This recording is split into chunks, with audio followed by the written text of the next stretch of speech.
نبی علیہ سلات وسلام دار ارکم دے اندر چھپ کے جو چند صحابہ کرام سی وہ اللہ دی عبادت کریا کر دے، دعوت و تبلیغ دا کام کریا کر دے۔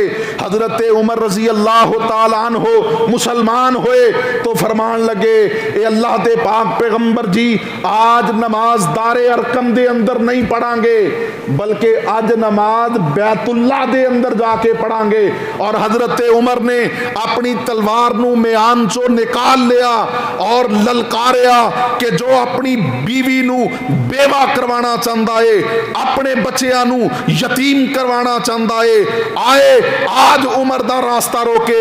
عمر مسلمان ہو چکے آئے، عمر نبی علیہ السلام نو لے کے اپنے نال دیگر صحابہ نو لے کے بیت اللہ دے اندر جا کے نماز ادا کر دینے۔ اللہ اکبر کبیرہ۔ میرے محترم بھائیو، اے سن حضرت عمر رضی اللہ تعالیٰ عنہ جنہ دے بارے نبی کائنات علیہ السلام نے فرمایا سی کہ لو کان بعدی نبی لکان عمر بن الخطاب، کہ اگر میرے بعد نبوت دا سلسلہ جاری رہندا، اگر میرے بعد کسی نے نبی اور رسول بن کے آنا ہوندا تو او عمر بن خطاب ہوندے، لیکن انا خاتم النبیین لا نبی بعدی، اللہ رب العالمین نے منو خاتم النبیین بنا کے مبعوث فرمایا ہے، میرے تو بعد ہن قیامت تو آئے گی لیکن کوئی دوسرا نبی اور رسول نہیں آئے گا۔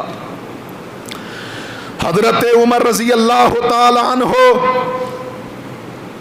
جنہ دے بارے نبی کائنات نے فرمایا کہ میرے دو وزیر زمین تے نے، دو وزیر آسمان تے نے، دو وزیر جو زمین تے نے، ایک ابو بکر اور دوسرے عمر نے، اور دو وزیر جو میرے آسمان تے نے، ایک جبرائیل اور دوسرے میکائیل نے۔ اللہ اکبر کبیرہ۔ اور میرے محترم بھائیو، حضرت عمر رضی اللہ تعالیٰ عنہ او جلیل القدر صحابی نے جنہ دے بارے نبی کائنات نے فرمایا کہ عمر جس راستے تو گزرتا ہے شیطان بھی عمر تو اتنا خوف زدہ ہے کہ اس راستے نو چھوڑ دیندا ہے۔ اس واقعے دا سیاق و سباق بھی سماعت فرما لو۔ نبی علیہ السلام دی ازواج، آپ دی بیویاں نبی علیہ السلام دے کولوں نانو نفقے دا سوال کر رہیاں سی۔ نبی علیہ السلام خاموشی دے نال انہاں دی گفتگو نو سن رہے سی۔ ادھروں دروازے تے دستک ہوئی، حضرت عمر رضی اللہ تعالیٰ عنہ نے اندر آنے دی اجازت طلب کی تھی۔ میرے محترم بھائیو غور کیجئے، امہات المومنین نے، نبی دی ازواج نے جدو حضرت عمر دی آواز نو سنیا فوراً اٹھیاں اور پردے دے پیچھے جا کے چھپ گئیاں۔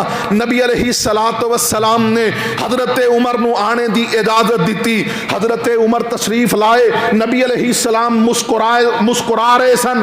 نبی علیہ السلام دے پیارے صحابی حضرت عمر فرماندے نے اے اللہ دے پاک پیغمبر جی اضحک اللہ سنہ کا، اللہ توانو ہمیشہ ہی مسکراندہ رکھے، اے دسو کہ تواڈے مسکران دی وجہ کیا ہے؟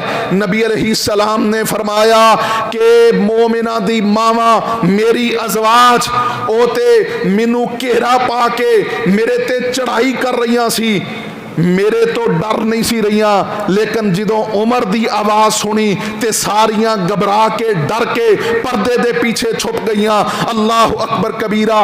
حضرت عمر رضی اللہ تعالیٰ عنہ فرمان لگے اے اللہ دے پاک پیغمبر جی حق تو اے سی کہ ازواج مطہرات امہات المومنین تواڈے تو خوف زدہ ہوندیاں، تواڈے تو ڈر دیاں۔ اللہ اکبر کبیرہ۔ نبی علیہ السلام نے مسکرا کے فرمایا عمر اے تو امہات المومنین نے، تیری شان تو اے ہے کہ جس راستے تو گزردا ہے شیطان بھی اس راستے تے پیر نہیں پاؤندا۔